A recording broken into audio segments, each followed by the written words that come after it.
Today, we're getting into a scenario that's become way too common, one you really hope to never experience yourself.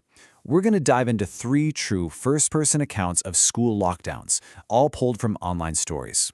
Each one kind of builds on the last, exploring how fear just escalates when your sense of safety is completely shattered.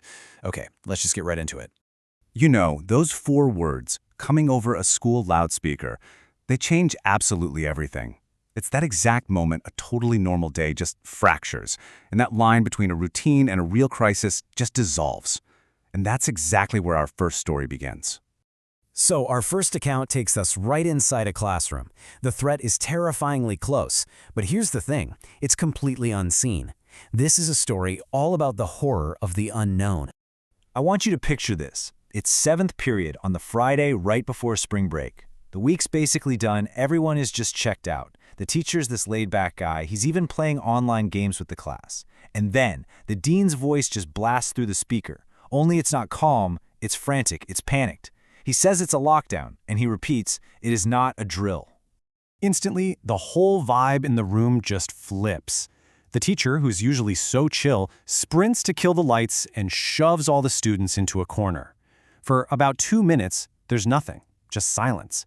And then, the low hum from the electrical panel in the room just stops. The school cut the power. And that's when they hear it.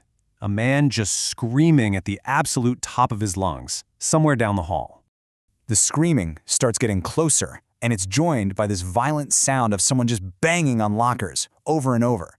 And then they hear the words, crystal clear, this direct threat just shouted into the empty hall.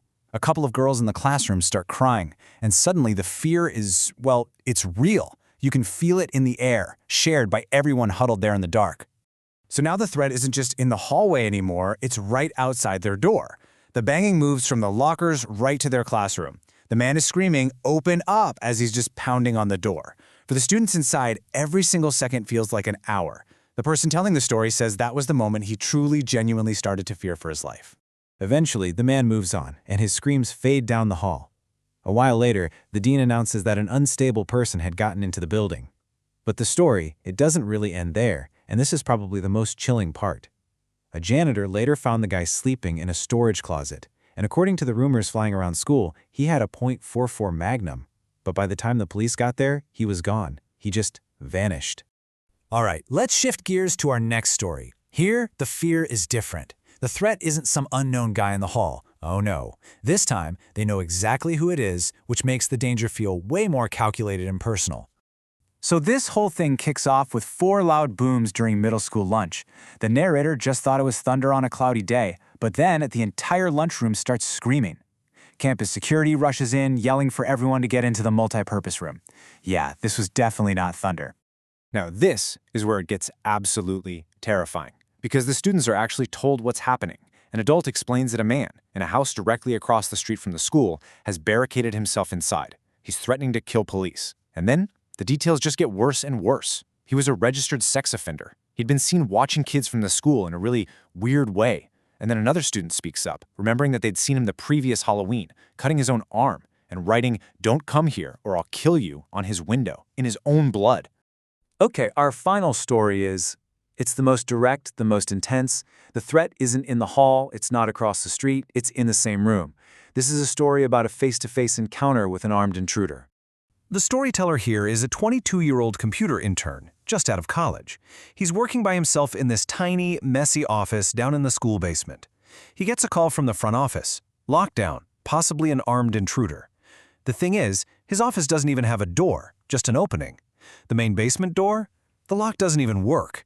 He is completely, totally exposed. So he does the only thing he can think to do. He turns off the lights, hides under his desk, and starts texting his coworkers upstairs, but gets no reply. After 20 minutes of absolute silence, he hears the creaky basement door open. Someone runs down the stairs, and the footsteps head directly for his office. He just holds his breath as a figure walks into the dark room. Just as our narrator is frozen with fear, his phone dings. The sound itself feels like a death sentence in the dead silence, and the screen lights up with a message from his coworker upstairs. The text is frantic, and it delivers the most horrifying news possible. Some guy with a gun shot Mr. Buckley. He's wearing a red shirt and hat.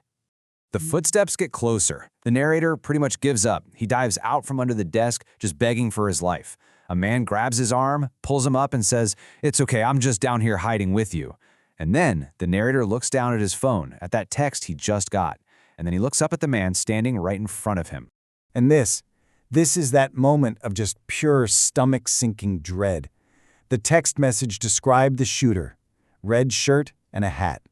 The man in front of him was wearing a red plaid shirt and a reddish-black cap. It's not a companion in fear. It's the source of it. He isn't hiding with someone. He's trapped in a room with the shooter. He panics. His only thought is to run, so he just bolts for the stairs. And what happens next, it really defines the aftermath, not just of his story, but of all of them.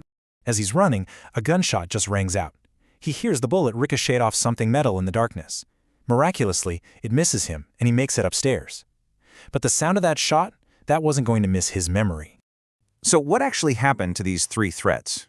Well, the first guy, the screamer in the hall, was never officially found, just gone.